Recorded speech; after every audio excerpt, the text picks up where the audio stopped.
نحمده ونصلي على رسوله الكريم اما بعد فاعوذ بالله من الشيطان الرجيم بسم الله الرحمن الرحيم ولا تنكحوا المشركين حتى يؤمنوا وقال الله تبارك وتعالى في موضع آخر إن الله لا يغفر أن يشرك به ويغفر ما دون ذلك لمن يشاء وقال الله تعالى في موضع آخر إن الدين عند الله الإسلام صدق الله العظيم۔ سب سے پہلے میں اپنی قوم کے نوجوانوں، ان کے ماں باپ و سرپرست، ماؤں بہنوں اور ملت کا درد رکھنے والے سبھی حضرات کو بہت ہی دکھ، تکلیف اور درد کے ساتھ ایک انتہائی اہم پیغام دینا چاہتا ہوں۔ جیسا کہ چند سالوں سے میڈیا پر یہ باتیں آ رہی ہے، چینلوں پر چیخا جا رہا ہے، اخباروں میں لکھا جا رہا ہے کہ نوجوان لڑکے لڑکیاں کس قدر مذہب بیزار ہو چکے ہیں، جس کی وجہ سے کتنی مسلمانوں کی بیٹیاں غیروں کے ساتھ بھاگ گئی اور بھاگ رہی ہے۔ سوشل میڈیا کے ذریعے مغربی تہذیب، کلچر و ثقافت اور یورپی ملکوں کا زہر کس قدر ان کے اندر داخل ہو چکا ہے۔ میرے مسلمان دوستو، مولانا سجاد نعمانی رکن مسلم پرسنل لا بورڈ کے اب تک کے سروے اور رپورٹ کے مطابق 5000 سے زائد مسلمان لڑکیاں ہندوؤں کے ساتھ بھاگ چکی، ان کے ساتھ شادی کر چکی اور دھرم پریورتن کر چکی ہیں۔ اور موجودہ حالات میں جو کچھ مسلم معاشرے میں ہو رہا ہے، مسلم لڑکیوں کا غیر مسلم ہندو لڑکوں کے ساتھ کورٹ میرج کرنا، بھاگ جانا، سمجھانے کے باوجود لڑکی کا کسی طور پر ماں باپ کی بات نہ ماننا بہت ہی تکلیف دہ اور افسوس کی بات ہے۔ اور ہم اس بات سے واقف ہی نہیں ہے کہ ارتداد کسے کہتے ہیں، تو اب سمجھ لیجئے کہ ارتداد نام ہے مذہب اسلام کو چھوڑ کر دوسرے مذہب کو اپنانے کا، ارتداد نام ہے خدا اور رسول کو چھوڑ کر بت پرستی کرنے کا، ارتداد نام ہے اسلام کو چھوڑ کر کفر اختیار کرنے کا۔ میرے مسلمان دوستو، اس طرح کے واقعات پہلے بھی پیش آتے رہے، لیکن ادھر چند برسوں سے باضابطہ پلاننگ کے تحت مسلمان لڑکیوں کو جال میں پھنسایا جا رہا ہے، اور دن بدن ان لڑکیوں کی تعداد بڑھ رہی ہے جو بے حیائی کے راستے سے بڑھتے ہوئے ارتداد یعنی کفر تک پہنچ رہی ہے۔ مولانا عمرین محفوظ رحمانی مدد اللہ العالی نے یہ بیان کیا کہ جب ان کا پونہ جانا ہوا تو ایک صاحب ان سے ملنے کے لیے آئے اور انہوں نے ان سے بتایا کہ ان کی بھانجی کالج میں پڑھتی تھی، کالج کے قریب ایک دلت نوجوان کینٹین چلاتا تھا، اس کے محبت کے داؤں میں پھنس کر بھانجی نے کورٹ میرج کر لی اور کئی مہینے اس کے ساتھ رہی۔ پھر بہت سمجھانے کے بعد گھر واپس آئی اور ہم نے اسے دوبارہ کلمہ پڑھوایا، ایمان میں داخل تو کیا، مگر اب بھی وہ اسی کے پاس جانے کی ضد کرتی ہے اور روتی ہے، اور ہمیں اب ڈر ہے کہ کہیں دوبارہ اسی کے پاس نہ چلی جائے۔ ان صاحب کے چلے جانے کے بعد پونے کے کچھ ذمہ داروں نے بتایا کہ ہمارے یہاں کچھ مہینوں میں 44 مسلم لڑکیاں ہندو لڑکوں کے ساتھ شادی کر چکی ہے۔ اور اس طرح سے خبریں ہر ملک، ہر صوبے سے آ رہی ہے، مہاراشٹر ہو، کرناٹکا ہو، جتنے بھی صوبے ہیں تمام ہی صوبوں سے یہ انتہائی تشویشناک خبریں آ رہی ہے۔ میرے مسلمان دوستو، دلی اور اس کے آس پاس کے علاقوں میں 500 مسلمان لڑکیاں مرتد ہو گئی، یعنی ہندو بن گئی، اور انہوں نے غیر مسلموں سے شادی کی۔ بھوپال میں بھی ہزاروں لڑکیاں ہندو لڑکوں کے ساتھ بھاگ گئی، اور صرف بغیر شادی شدہ لڑکیاں ہی نہیں، شادی شدہ عورتیں بھی اپنے شوہر اور بچوں کو چھوڑ کر ہندو لڑکوں کے ساتھ چلی گئی۔ بہرحال موجودہ حالات میں فرقہ پرستوں کی ایک ٹیم مسلمان لڑکیوں کو ورگلانے اور ان کو محبت میں پھنسانے کے لیے روپیے پیسوں کا بھی خوب استعمال کر رہے ہیں۔ کئی شہروں سے خبر مل چکی ہے کہ بڑے مہنگے تحفے گفٹ میں مسلمان لڑکیوں کو دیے جاتے ہیں اور ان کے ذریعے ان کے دل میں جگہ بنائی جاتی ہے۔ اس طرح ہمدردی کا ہتھیار بھی استعمال کیا جاتا ہے۔ کسی ذریعے سے اگر معلوم ہو جائے کہ یہ لڑکی پریشان ہے، یا اس کے گھر کے حالات اچھے نہیں ہیں، یا اس کے گھر کے لوگ اس پر دھیان و توجہ نہیں دیتے، تو فوراً ہمدردی کا لباس پہن کر سامنے آتے ہیں اور بناوٹی ہمدردی کا ڈھونگ مچاتے ہیں۔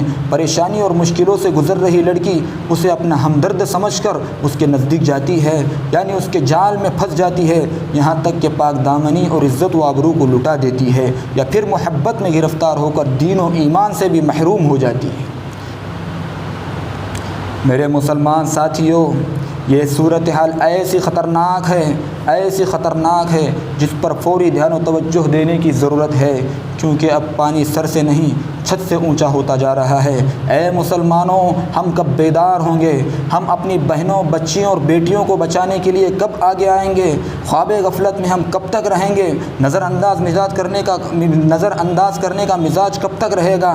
جب حالات ایمرجنسی کے ہو، جب معاملات خطرناک صورتحال پکڑ لیں، جب دین و ایمان پر حملہ کیا جائے، جب سوچے سمجھے سازش کے آڑ میں مسلمان لڑکیوں کی زندگیاں تباہ و برباد کی جائے، تو اس وقت خاموشی جرم ہے، اس وقت خاموشی خطرناک جرم ہے، یعنی سنگین گناہ ہے۔ ایسے حالات میں ہمیں مسلمان بچیوں، مسلمان لڑکیوں کے ضروری مسائل اور ان کی تربیت پر زیادہ دھیان و توجہ دینے کی ضرورت ہے۔ مسلمانوں، یہ ایسا اہم مسئلہ ہے جسے جلسوں، پروگراموں اور مجلسوں میں جگہ جگہ، گلی گلی، محلے محلے اور بیٹھکوں میں بیان کیا جائے، تاکہ ہر مسلمان کے گھر کے لوگ چوکنا اور بیدار ہو جائے اور اپنے بچے اور بچیوں کے ایمان کی حفاظت کر سکے۔ اور میں پھر سے یہ اپیل کروں گا کہ خاص طور پر گھر کی بچیوں پر کڑی نظر رکھی جائے۔ خطرے کی تلوار سر پر لٹکتی ہوئی محسوس کر کے مخلوط تعلیم یعنی کو ایجوکیشن، یعنی جس اسکول یا کالج یا یونیورسٹیوں میں لڑکے اور لڑکیاں ایک ساتھ پڑھائی کرتے ہو، اس سے بچتے ہوئے غیر مخلوط تعلیمی نظام یعنی لڑکے کے لیے الگ اسکول کالج اور لڑکیوں کے لیے الگ اسکول کالج قائم کرنے کی فکر کی جائے۔ اور میں یہ بھی کہنا چاہوں گا کہ اس ملک میں لو جہاد نام کی کوئی چیز نہیں ہے، لیکن یہ شوشہ صرف اس لیے چھیڑا گیا تھا کہ ہندو نوجوانوں میں انتقامی جذبہ یعنی بدلہ لینے کے لیے ابھارا جائے اور خود مسلمانوں کو لو جہاد میں الجھا کر اندرون خانہ یا پردہ رکھنے والی معصوم مسلمان لڑکیوں کو تباہ و برباد کرنے کا کھیل کھیلا جائے۔ میرے مسلمان دوستو، غور و فکر کرنے سے یہ باتیں معلوم ہوئی کہ مسلمان لڑکیوں کو کس طرح پھنسایا جا رہا ہے۔ اسے دھیان اور توجہ سے سنیے۔ نمبر 1، باضابطہ ایک ایسے ہندو نوجوانوں کی ٹیم تیار کی گئی ہے جن کا کام ہے محبت کے نام پر گفٹ دے کر مسلمان لڑکیوں کے قریب ہو کر ان کی زندگی تباہ و برباد کرنا ہے۔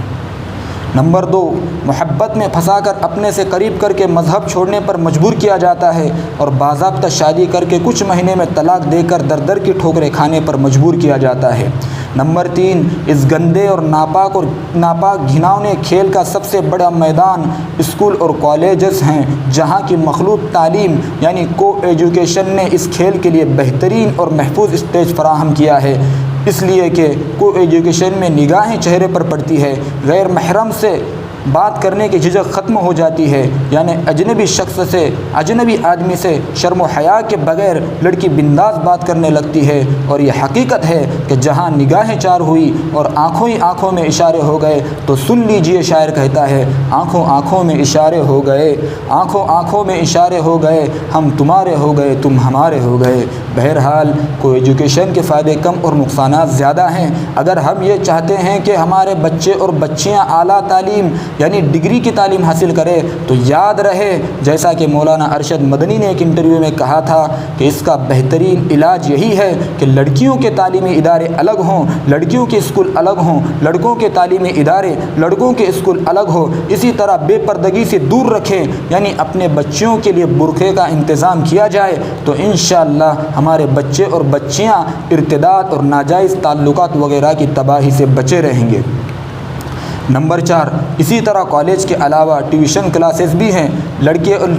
ٹیوشن کلاسز بھی لڑکے اور لڑکیوں کے ملنے سے بھی بے پردگی، بے حیائی اور دین اور ایمان سے محرومی کا ذریعہ بن رہی ہے۔ پڑھنے والے تو شکار بنے ہوئے ہی ہیں، پڑھانے والے ٹیچرز اور پروفیسر بھی بہتی گنگا میں ہاتھ دھو رہے ہیں۔ ایسے واقعات بھی سامنے آئے، جیسا کہ پچھلے دنوں میں پربھنی شہر میں ایک دردناک واقعہ پیش آیا۔ ایک ٹیچر نے نوٹس دینے کے بہانے لڑکی کو گھر بلایا اور زبردستی کر کے اس لڑکی کے ساتھ گندی اور ناپاک حرکتیں کیں، اور خاموشی سے ویڈیو بنا کے اس ٹیچر نے دوسرے ٹیچر کو ویڈیو شیئر کیا، اس کو بھیج دیا اور اس طرح کے جملے لکھے کہ دیکھا میں نے کیسے بیوقوف بنایا، اس لڑکی کو میں نے کیسے بلیک میل کیا۔ اس طرح کے ویڈیو کا نتیجہ بھی سامنے آیا کہ لڑکی کا نکاح یعنی اس کی شادی ہونے کے بعد بھی گھر اجاڑ دینے یعنی تباہ و برباد کرنے کی دھمکی دے کر شادی کے بعد بھی اس لڑکی کے ساتھ حرام کاری، بدکاری کرنے کے لیے اپنے گھر بلایا اور اس کے ساتھ بدکاری کی۔ رہی بات اس لڑکی کی، تو وہ اپنے آپ کو ذلت و رسوائی سے بچانے کے لیے ہر قسم کے مطالبات پورے کرتی رہی۔ نمبر 5، جو مسلمان لڑکیاں دینی ذہن یا گھر کی تربیت کی وجہ سے کچھ محتاط یعنی اپنی حفاظت کرنے والی ہوتی ہے، ان کو کنٹرول میں لانے کے لیے دوسری ہندو لڑکیوں کا سہارا لیا جاتا ہے۔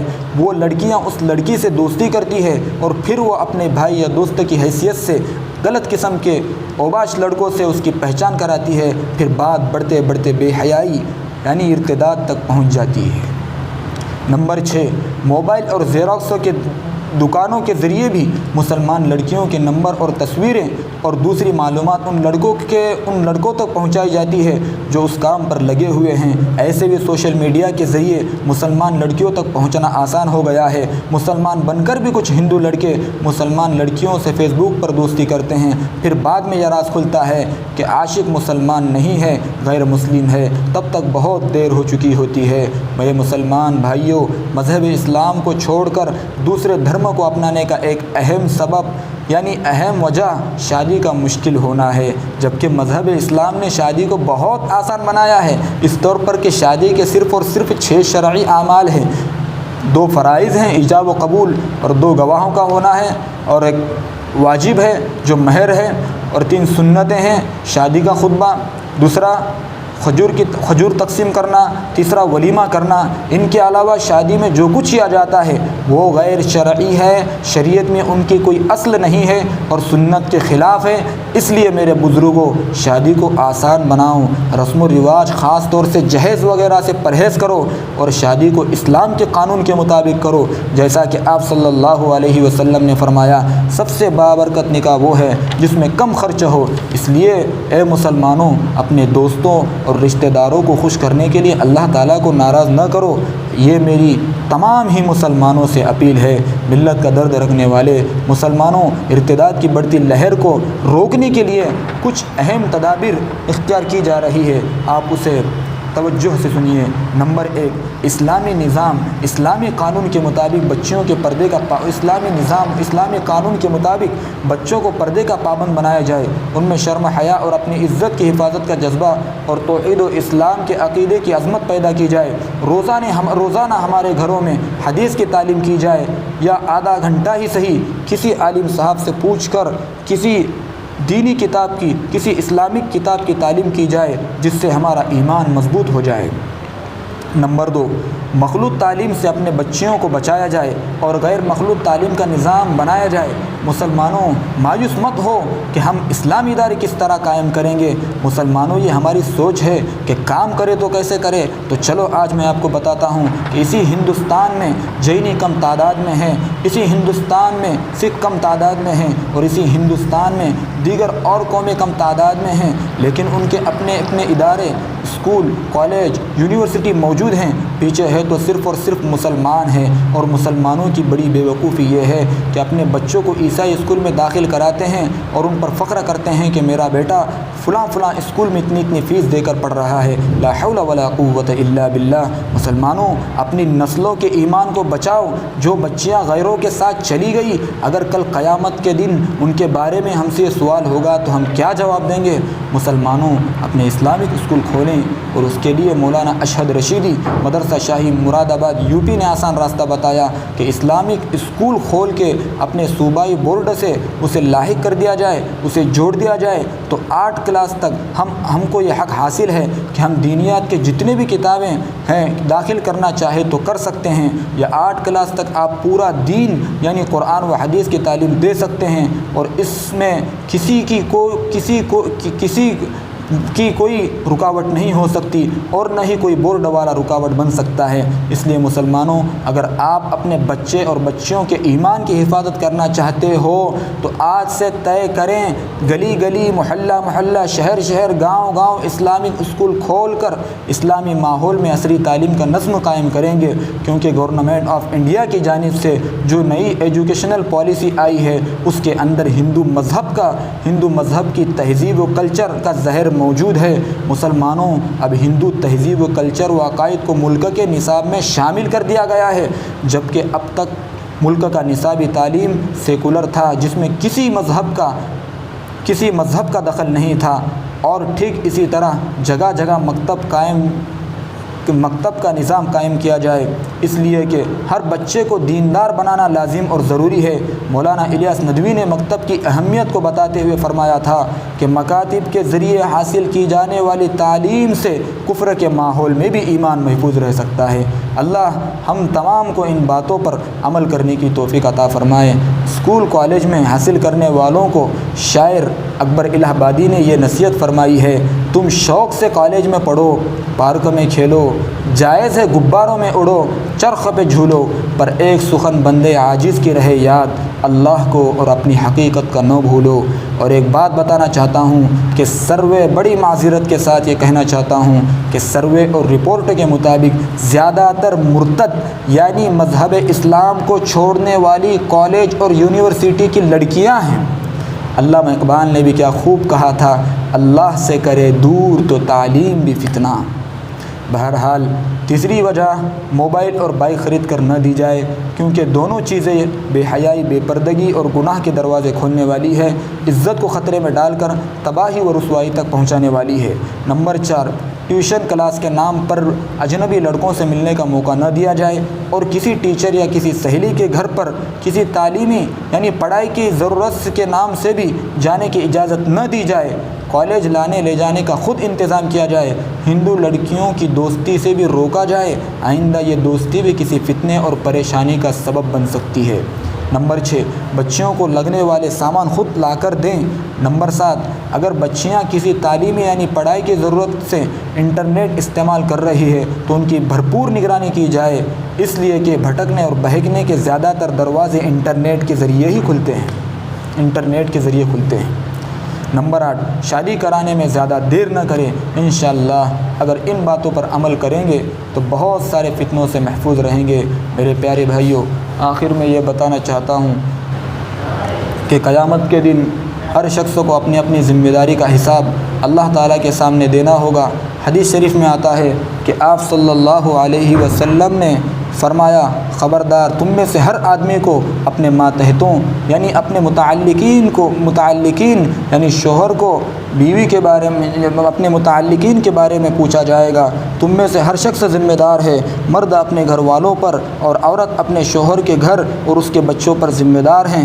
بہرحال ہر شخص سے اس کے ماتحتوں کے متعلق سوال کیا جائے گا۔ میرے پیارے بھائیوں، اولاد نعمت بھی ہے اور ذمہ داری بھی ہے، اس لیے اس کی نگرانی کرنا ماں باپ پر ضروری ہے۔ ہر ماں باپ سے سوال ہوگا کہ تم نے اپنی اولاد کو کفر کے راستے پر چھوڑا تھا یا اسلام کے راستے پر چھوڑا تھا؟ بتاؤ، تم نے اپنے اولاد کو قرآن و حدیث کی تعلیم دی تھی یا الحاد یا کفر و شرک کی تعلیم دی تھی؟ بتاؤ، تم نے اپنے اولاد کو دین اسلام سے کتنا قریب کیا تھا؟ تو بتائیے ہمارا کیا جواب ہوگا؟ بچیاں خواہشات کے نام پر دین اسلام کو چھوڑ کر جا رہی ہے۔ کیا دین اتنا سستا ہو گیا ہے؟ لیکن افسوس کہ آج بھی ہمارے اندر دینی احساس نہیں جاگتا۔ آخر میں اللہ تعالیٰ سے دعا کرتا ہوں کہ مسلمان نوجوان لڑکے لڑکیوں کے ایمان و اسلام کی حفاظت فرمائے اور ملک کے حالات درست ہو جائے اور موت تک ہم سبھی کو ایمان اور اسلام پر جمے رہنے کی توفیق نصیب فرمائے۔ آمین۔ وآخر دعوانا ان الحمد للہ رب